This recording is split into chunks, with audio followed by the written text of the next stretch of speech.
Hello बच्चों, let's see the question here. यहाँ question पूछा गया है, write brief note on the following synaptonemal complex and metaphase plate. ठीक है, इस क्वेश्चन में हमें synaptonemal complex and metaphase plate पे एक नोट लिखना है। ठीक है, सबसे पहले हम बात करेंगे हमारा साइनेप्टोनीमल कॉम्प्लेक्स पे। ठीक है, साइनेप्टोनीमल कॉम्प्लेक्स की अगर हम बात करें तो ये कब होता है, ये हमें कब देखने को मिलता है, इसकी जो ड्यूरेशन है, ठीक है, ड्यूरेशन कह सकते हैं या फिर हम कह सकते हैं ये हमें कौन सी स्टेज में देखने को मिलता है, तो ये हमारे पास आ जाता है प्रोफेज 1। ठीक है, प्रोफेज 1 की जाइगोटीन स्टेज में। ठीक है, प्रोफेज 1 की जाइगोटीन स्टेज में ये देखने को मिलता है। अब साइनेप्टोनीमल कॉम्प्लेक्स क्यों कहते हैं, क्योंकि यहाँ पे हमारे पास फॉर्म होता है साइनैप्स। ठीक है, साइनैप्स फॉर्मेशन होता है जिसमें हम देखते हैं कि जो दो होमोलोगस क्रोमोसोम थे, ठीक है, टू होमोलोगस क्रोमोसोम जो हैं जब वो पेयर करते हैं तो हमारे पास साइनैप्स फॉर्मेशन यहाँ पे देखने को मिलती है।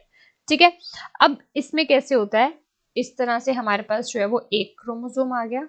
ठीक है, और यहाँ पे हमारे पास जो है, यहाँ पे जो है वो इस तरह से जो है वो दो क्रोमोसोम आपस में एसोसिएट कर जाते हैं और जिनमें एक्सचेंज ऑफ जेनेटिक मटेरियल चलता है। So this is synaptonemal complex, synapse formation.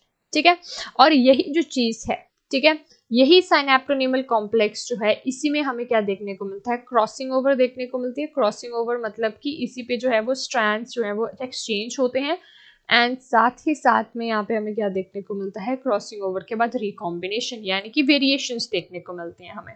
ठीक है, अब नेक्स्ट हमारे पास जो है दैट इज मेटाफेस प्लेट। ठीक है, अब मेटाफेस प्लेट, अब ये तो हमें क्लियर है कि ये कौन से फेज में, कौन सी स्टेज में चला आता है, ये हमें देखने को मिलता है ड्यूरिंग दी मेटाफेज, जैसे कि नाम हमें सजेस्ट करा है। अब हमें पता है मेटाफेज पे क्या होता है, जितने भी हमारे क्रोमोसोम्स होते हैं वो जो है वो सेंटर पे लाइन कर जाते हैं। ठीक है, तो हम कह सकते हैं मेटाफेज प्लेट जो है वो एक इमेजिनरी सी लाइन होती है।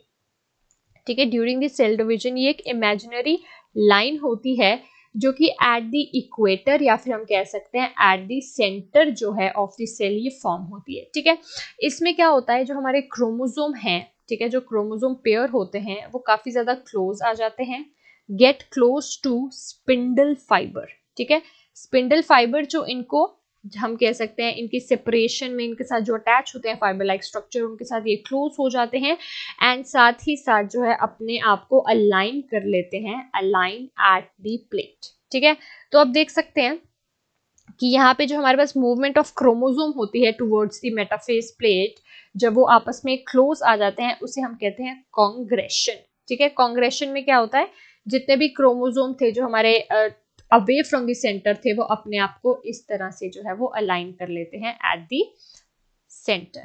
ठीक है, इस तरह से इनमें स्पिंडल फाइबर होते हैं तो यहाँ पे जो है वो इनकी वो हो जाती है। ठीक है, एक ही क्रोमोसोम होता है, फिर ये ऑपोजिट पोल्स की तरफ मूव करते हैं towards the anaphase and telophase में। ठीक है, I hope you understood the question well, thank you.